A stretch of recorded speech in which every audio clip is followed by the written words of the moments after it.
जनसंघ के संस्थापक सदस्य पंडित दीनदयाल उपाध्याय की रविवार को जयंती है। इस मौके पर मुख्यमंत्री योगी आदित्यनाथ ने लखनऊ के पंडित दीनदयाल उपाध्याय स्मृति वाटिका में उनकी मूर्ति पर माल्यार्पण किया।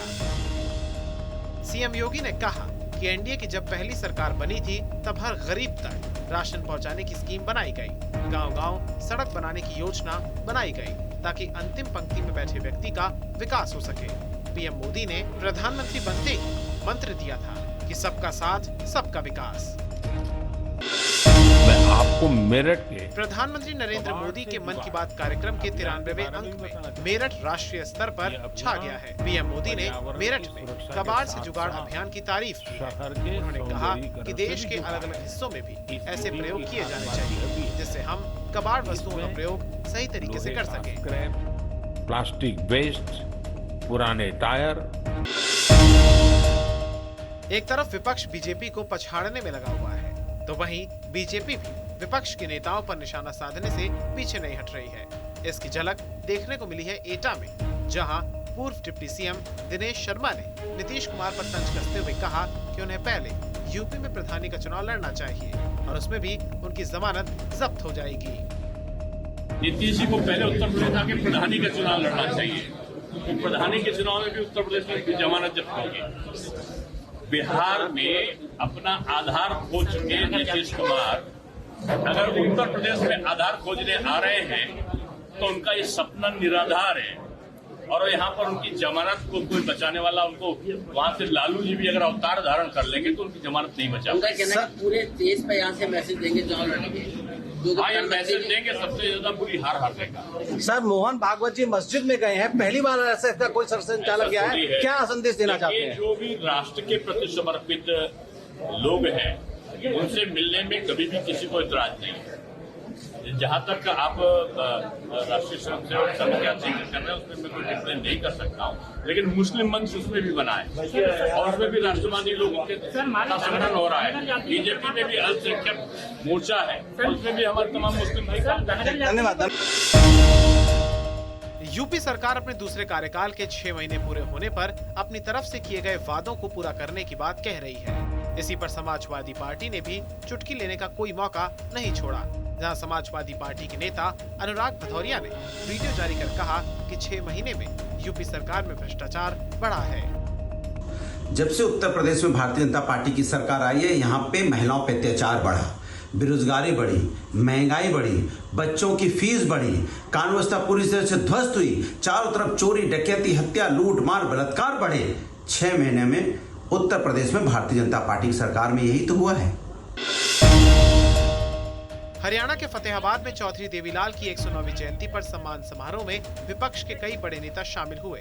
इस फहरिस्त में कई बड़े नाम शामिल हैं, जिसमें शरद पवार, सुखबीर सिंह बादल और बिहार के मुख्यमंत्री नीतीश कुमार और उप मुख्यमंत्री तेजस्वी यादव हैं। आपको बता दें, चौधरी देवीलाल की जयंती पर फतेहाबाद में INLD ने बड़ी रैली का आयोजन किया। वहीं इस रैली में भारी भीड़ भी देखने को मिली। ऐसे में माना जा रहा है कि 2024 के लोकसभा चुनाव से पहले विपक्ष ने इस रैली के जरिए एकता दिखाने की कोशिश की है। यूपी सरकार में मंत्री नितिन अग्रवाल ने समाजवादी पार्टी के अध्यक्ष अखिलेश यादव पर बड़ा हमला बोला है। उन्होंने सपा के सदन से वॉकआउट करने पर कई बड़ी बातें कही हैं। उन्होंने कहा कि सपा लोकतांत्रिक परंपराओं का अपमान करती है। उत्तराखंड की अंकिता भंडारी हत्याकांड में लोगों का गुस्सा चरम पर है, जहां देश की राजधानी दिल्ली में भी आम आदमी पार्टी की ओर से अंकिता भंडारी हत्याकांड को लेकर भाजपा मुख्यालय पर प्रदर्शन किया गया। इस दौरान दिल्ली पुलिस और सुरक्षा बलों की आप कार्यकर्ताओं के बीच झड़प हो गई।